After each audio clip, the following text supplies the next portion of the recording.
আসসালামু আলাইকুম রহমতুল্লাহ। এইবার ভারত বাংলাদেশের নাকের ডগায় নৌঘাঁটি নির্মাণ করছে। আপনারা জানেন গতকালকে আর আজকে বঙ্গোপসাগর অঞ্চলে নোটাম জারি করেছে মিসাইল পরীক্ষা চালানোর জন্য ভারত। এখন 5ই আগস্ট 2024 পরে চীন এবং পাকিস্তান দুই চিরশত্রুকে নিয়ে ভারতের দুই চিরশত্রুকে নিয়ে বাংলাদেশ ভারতকে অস্বস্তিতে রাখা, অস্বস্তিতে ফেলা এই কর্মকাণ্ডগুলো করছে। এবং ভারতও যে ভালো কিছু করছে তা কিন্তু নয়, যে ভারতও কোনো ছাড়ছুড় দেওয়া বা তাদের সাথে পজিটিভলি আগাচ্ছে এরকমও বলা যাবে না। যাই হোক, এখন ভারত একটা পরাশক্তি, সুপার পাওয়ারের একটা শক্তি, টপ 5-এর মধ্যে ভারত একজন, অন্যতম একজন।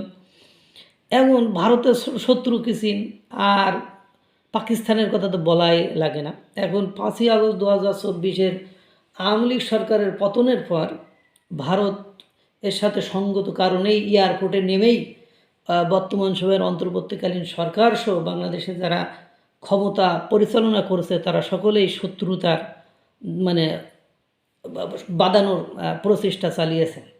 বিভিন্ন সময় আমরা দেখেছি যে বঙ্গোপসাগর সহ সাগরে বিভিন্ন যুদ্ধ জাহাজের মহড়া, আবার পাকিস্তান থেকেও এতকাল পরে যুদ্ধ জাহাজ এসেছে, তাদের সাথে একের পর এক চুক্তি, তাদের সাথে যে যে জেফ 17 থান্ডার, চীন থেকে আবার কি তুরস্ক থেকে ড্রোন, মার্কিন যুক্তরাষ্ট্র থেকে বোয়িং বিমান, ভারত ব্যতীত ভারতের স্বীকৃত এখন 3টা শত্রু, মার্কিন যুক্তরাষ্ট্র, পাকিস্তান এবং চীন, এই মনে করেন স্বীকৃত 3টা শত্রুর সাথেই এত সম্পর্ক ভালো। আর এই শত্রুদের সাথে মিটেই বাংলাদেশ এমনভাবে কাজ করার চেষ্টা করতেছে যে যাতে করে ভারতে সবসময় একটা উত্তেজনা বা উত্তেজনাকর পরিবেশ পরিস্থিতির মধ্য দিয়ে যাচ্ছে।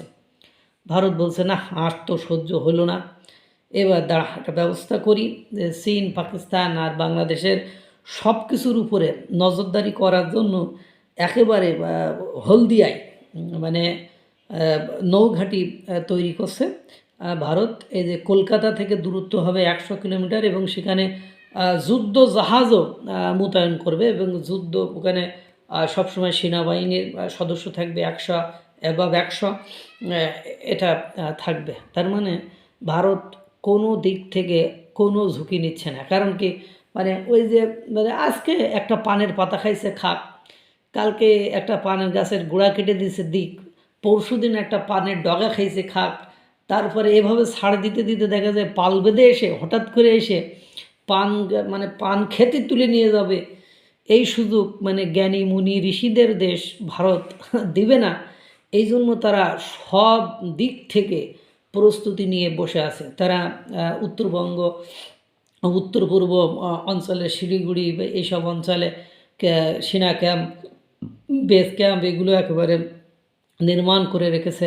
তারা বিমান ঘাঁটি চালু করে ফেলেছে, তারা নৌঘাঁটি স্থাপন করেছে হলদিয়ায়। তার বোঝাইল ওটা কি, যে তোমরা ভাই চলো ডালে ডালে, আমরা চলি পাতায় পাতায়, তোমরা যদি চলো পাতায় পাতায়, আমরা চলি সেরায় সেরায়, তোমরা যদি চলো সেরায় সেরায়, আমরা চলি রসে রসে। বিষয়টা হয়েছে যে, আর সবচেয়ে বড় কথা হলো বড় রাষ্ট্রগুলোর সাথে বড় না হয়ে দ্বন্দ্ব বাঁধাইলে তার পরোক্ষভাবে ক্ষতি, বিয়ারি ক্ষতি। যেমন আপনার এলাকার যে ধনী ব্যক্তি, তার ঘরে যদি আমি কাজ করে খাই, এখন তার সাথে যদি আমি চোখে চোখ রেখে কথা বলি, সে তো আমাকে নিতম্বে কিক মেরে কবে বিদায় হয়। কারণ ওখানে তো সবসময় সিবি জমা থাকে।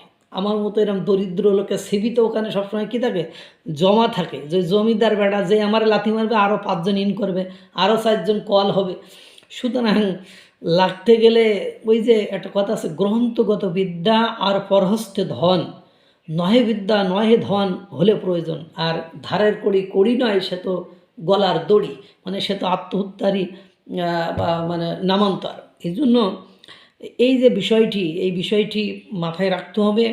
কারণ নাকের গোড়ায় এসে এইবার জানান দিচ্ছে, আওয়াজ বাকওয়াজ বন্ধ করো, এবং মানে চলাফেরা সাবধানে করো, নাহলে যে কোনো সময় মানে উলট পালট কিছু একটা হয়ে যেতে পারে। আল্লাহ তাআলা সকলকে ভালো রাখুক, সুস্থ রাখুক। আসসালামু আলাইকুম ওয়া রাহমাতুল্লাহ।